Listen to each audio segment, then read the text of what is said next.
He should provide cover in front of us, but because he is too bunched up in the stack, he has to lift up the muzzle of his rifle to not flag the second guy throwing the flashbang. Alright y'all, welcome back to Combat Arms channel. Alright, so today we're checking out a video that I'm very excited to watch. So this is from Polenar Tactical. Now, I think I've been watching Polenar Tactical probably for like 10 years or something. Yeah, like 2012, I think. Yeah, like the early like reload videos and whatnot. I've been watching them for a while, and they always use some really interesting sort of like gun, but also like instructional sort of tactic stuff. And it's a blast to watch. They also do some silly stuff, which is very entertaining as well. But this one, I'm super interested because this is all about CQB room clearing.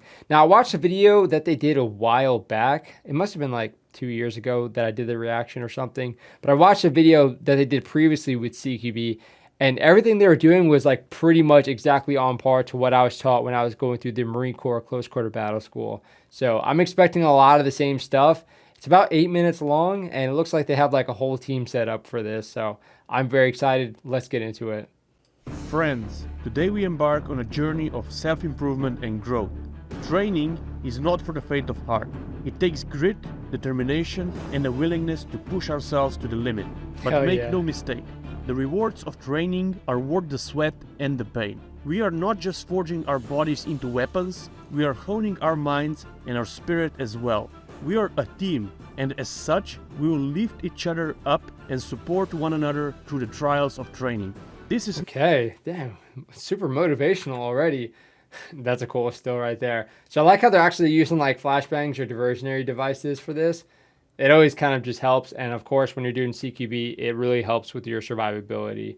So it looks like they have, what was it, 5 people in this? We will lift each other up and support one another through the trials of training.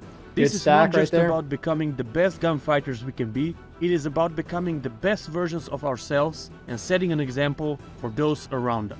So let's embrace the challenges ahead with courage and determination. Let's give it our all every single day. And when we emerge on the other side, we will be stronger, more capable, and ready to take on any mission that comes our way. All right. Nice aggression, nice movement. The footwork, especially. It's the end of the year, and we have assembled the Polenar Tactical Shooting Team to do some training. I can't remember. Okay, so of course let's check out their gear real quick. I'm not sure what those pants are. Maybe like UF Pro or something. The built-in knee pads are clutch. You can see he's only rocking one knee pad here. That's something you see a lot with CQB actually, just because wearing 2 knee pads is kind of pointless. You generally are only going to take a knee on the one side, especially if you have a pistol. You still want to drop that knee so you can actually still draw your pistol, as opposed to if your knee is propped forward, you're going to have to like draw your pistol backwards all of a sudden. So yeah, rocking some AKs, some AR platforms. Okay, some suppressors. I like that too. When was the last time that we did any CQB? This was an interesting topic for all of us, so we decided to freshen up our skills. We started with some basic movement drills and weapon handling. For this, all of the guns were unloaded, and we used safety chamber flags in the rifles just to be sure not flagging ourselves or the camera guy. Each of us has a different background in CQB training, so it was interesting to see how our techniques combine and where do they diverge. So it is kind of nice. Changing up that stack order like really helps a lot. Just doing something like that, because as opposed to being the 1-man now, all of a sudden you're the 2-man, or now you're the dude in the back of the stack. So I'm gonna watch this again. So we used safe. Okay, he's button hooking. You can't trust someone that button hooks. I'll say that much. Button hooking makes a lot of sense for certain things, especially if there's like a wall right here. Obviously, you're not going to want to just skirt the wall if you can just button hook and clear that corner out first. But button hooking definitely looks cool, especially when you drive your foot into the door frame here and you drive your weapon into the corner. Okay, so let's see. Chamber flags in the rifle. Okay, 2-man gets the corner. That's a big thing that you see with a lot of people that train CQB, is they just kind of like get lackadaisical with the corners. Like, it's a pretty big danger area, considering like from the outside of the room you can clear pretty much everything unless there's furniture or, you know, adjacent rooms, except those corners. So they're very important. Just to be sure, not flagging ourselves or the camera guy. Each of us has a different background, and everybody else is getting like the 12 o'clock. So it was interesting to see how our techniques combine and which is good because if the 3 and the 4 and the 5 man were getting the corners and these guys are still kind of getting out of that corner, can get kind of scary when you're trying to like really assess something and your adrenaline's going, 1,000 miles an hour. And where do they diverge? We started from the basic stack, trying to figure out different positions, movement, and communication. We quickly agreed that the high ready position is probably the safest and the easiest to use in tight spaces. I like the desert night camo there. Yeah, so high ready is definitely something that a lot of people train with. I've tried training with it. I mean, and it works fine. But for me, again, I did a lot of my CQB training at like the low ready. And generally speaking, if it's really confined spaces, the high ready is kind of nice, especially since you have a really solid situational awareness of where your muzzle is and whatnot. But yeah, again, so for me, doing the high ready, again, it's fine, but I just don't like anything closing off my vision, especially inside of a room. And you can kind of change it a little bit, so it's not really that bad. But again, if you have like a short weapon, it's really not too bad to keep at the low ready, especially when you can learn to like kind of punch your weapon out. So you can kind of get it over your shoulder and then punch it out. And that usually works okay. But for me, like the efficacy debate of high ready versus low ready is kind of a moot point, because one will work a little bit better in certain environments, one will feel a little bit more comfortable in certain environments, so it really depends. Button hook is a common technique for a team to flood the room, where the first guy does a turn at the door and clears the opposite corner of the room. Here, it is very important that the second guy in the stack is very quick behind him and clears the other corner. We tried a couple of variations of the technique, and the goal was for the second guy to clear the blind corner as fast as possible. Yeah, and this can be kind of tricky. That's why, so the one man, it really helps when you drive your foot into like the door frame, because then you can get your weapon up really quick, clear your corner out, but it also allows you to kind of push off of that door frame to give room for the 2 man. Because sometimes if you're like just doing all the pivoting in the door frame, it can get kind of hard to get the 2 man in there. Next up was the hallway. I would say that hallways are very tricky because they are natural choke points. When you're in a hallway, you're essentially a sitting duck for the people that can peek from a door or from the end of the hallway and shoot at you. You have no cover, only your teammates to rely on. Here you can see us try different techniques, and there are many more available. Here we're trying to address 2 zones of danger. One is the room left of us, and one is at the end of the hallway. Okay. So something to consider is you might want to consider just not pushing people across. Like you can have one person pie across and he'll be able to sort of clear this room out. But if there is a threat and he starts getting engaged, then these guys are also going to be pushed across into that sort of open area, and they might get hit as well. I have seen it where this guy will be on the back side of him just to kind of give him more like protection on his back, more like 5.56 or, round, but also body armor protection while he's pieing it off. I've seen that, but a lot of the stuff is really just dependent on how much room you actually have in the hallway, which changes especially when you have no gear versus gear. At the end of the hallway. We can address this obstacle in different ways, but it depends on the width of the hallway itself and the size of your team. Rooms with open doors pose a specific challenge, and here we are trying to address it by first pieing the room and then providing front cover for our element from the open hallway up ahead. We enter this room by crossing and trying not to flag each other in the process. Yes, okay, the crisscross is awesome. Yeah, so you can see they kind of did it there where he's pushing across so he can cover this guy while he's also pieing it. So kind of staying aligned is also something you see a lot. From the open hallway so let's see this crisscross. We enter this room by crossing. Okay, so he brought his muzzle up. You can bring the muzzle up or you can kind of dip the muzzle. You could also use that as a way to signal. So you could either do a head nod and the other person will head nod saying, you can go in, or you just have one person drop the muzzle real quick and the other person flows in. And trying not to flag each other in the process. Here you can see us try to cover the hallway in a couple of different techniques. When we approach the open door on the hallway, it becomes more complicated. Should we enter the room directly, or should we first cross it and then enter? Always pie that sucker. Throwing a distraction device into a room sounds as a very simple thing to do. Was that like a packaging for some rounds or something? But in reality, you have to consider all of the sectors that you have to cover. who covers the room, who covers the corner next to you, who is providing cover for the hallway that is in front of us, and who is providing cover in the back of the group. Yeah, you'll see that a lot. People will go into a room and they'll completely leave the hallway just empty. So like at any point, if they're leaving this room and there's nobody covering it, somebody can just come into the hallway like a bad guy and just, start blasting people as they're leaving this The room. other problem here is the movement of the people in front of you, especially for a third guy that is trying to cover the hallway in front.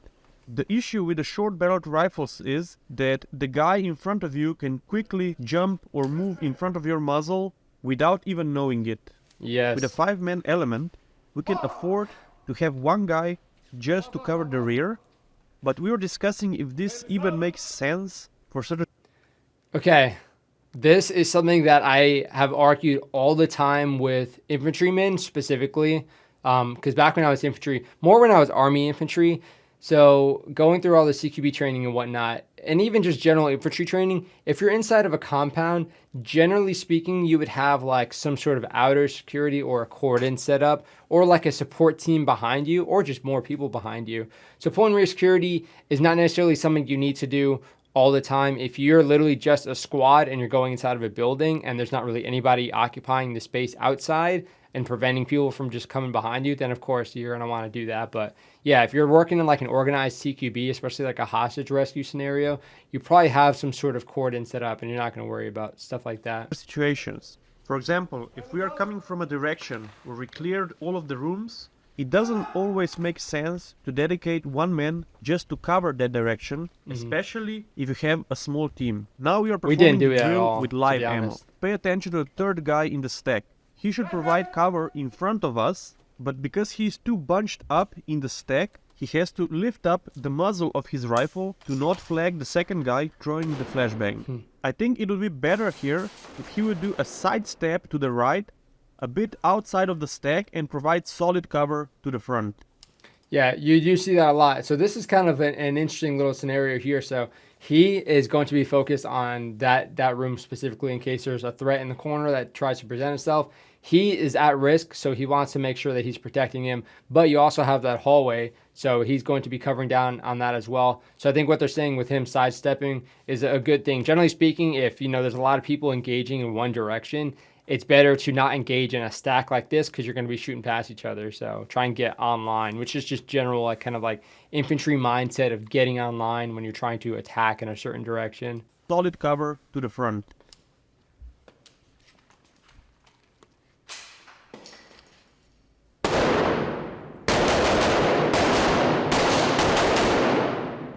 The guy with an AK was the last one in the stack, so his responsibility should be to also cover our rear. He gets a bit confused and just continues as a second guy in the stack. The last guy out of the room now realizes that he's also the last element of the stack and takes his responsibilities. This is a very good example on how you have to adapt to the situation because nothing works as planned. Called initiative-based tactics is what we called it.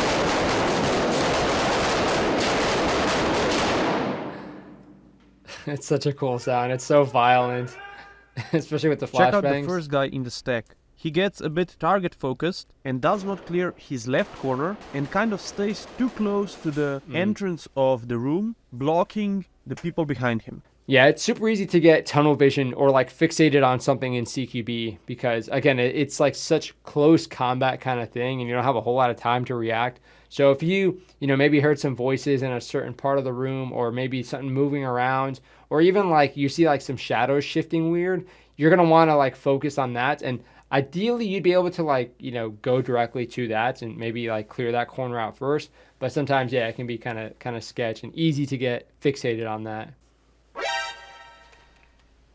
Iđi za fokus 5. Ako dobiju tam zadi. Tam je mogu počakati. Okay.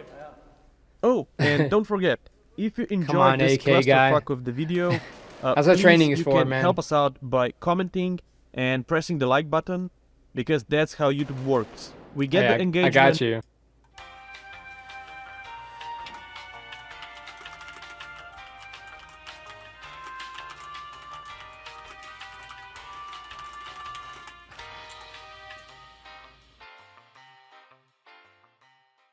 The video does well, and then we know that it's something that you guys like. Hell yeah, I do.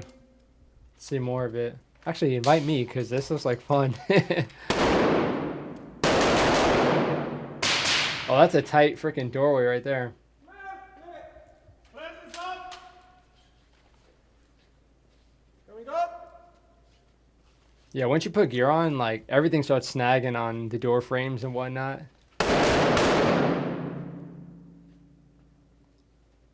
Okay, I'm liking how they're not communicating too much.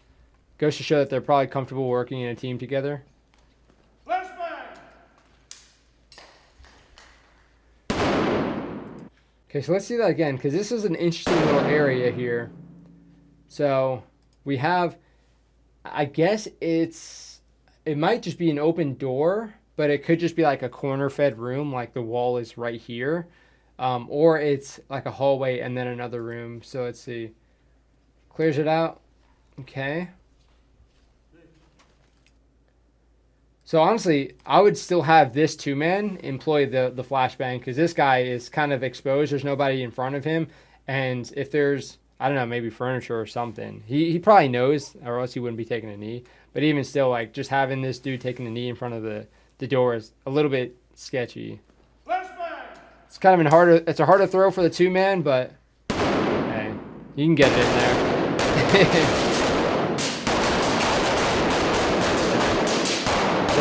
Corner fed room. For the last run, I'll stay quiet and I will let the all-knowing knowledge of internet to tell us what we did wrong. We need some of your... All right. Okay, let's do it. Turn on the instructor brain here. We did wrong. We need some of your feedback. Okay. Again, for me, I'm just going to say you should pie it off anyway, but there's not a whole lot of room over here, so he'll be a little bit kind of exposed, but okay. So... Some of your feedback. He didn't get his corner. This dude didn't really get his corner too well. I mean, he kind of saw it. This is kind of like at an angle, so it's hard to see. He got it. Okay. Yeah, for the most part, it wasn't too bad. I mean, they'll probably make it. This is something, we didn't really practice this either. Like, of course, it's always better to have two or three guns pointed in, the direction of the threats. But we would do like a split stack. So basically 2 stacks of people, if that was the case, so they can kind of hold cross coverage. So the person over here would cover down on this. The person over here would cover down on these doors just because they have a little bit more depth. And that's kind of how we manage that. But this is interesting as well. It's not something that I trained with, but it seems feasible as long as you know how to react if you do see something. So you're not like potentially shooting your buddy or something.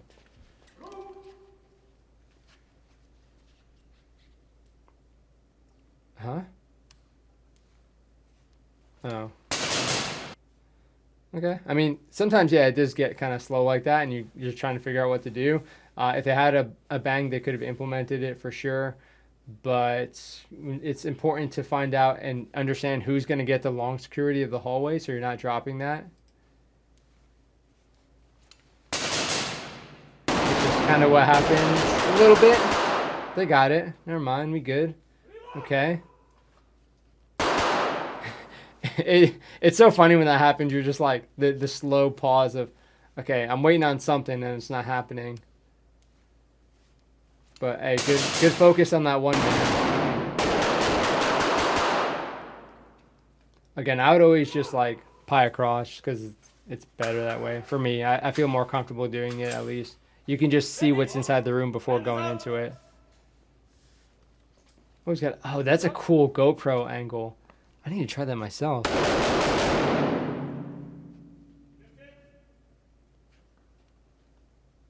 What is this? TNT? Is that a call sign?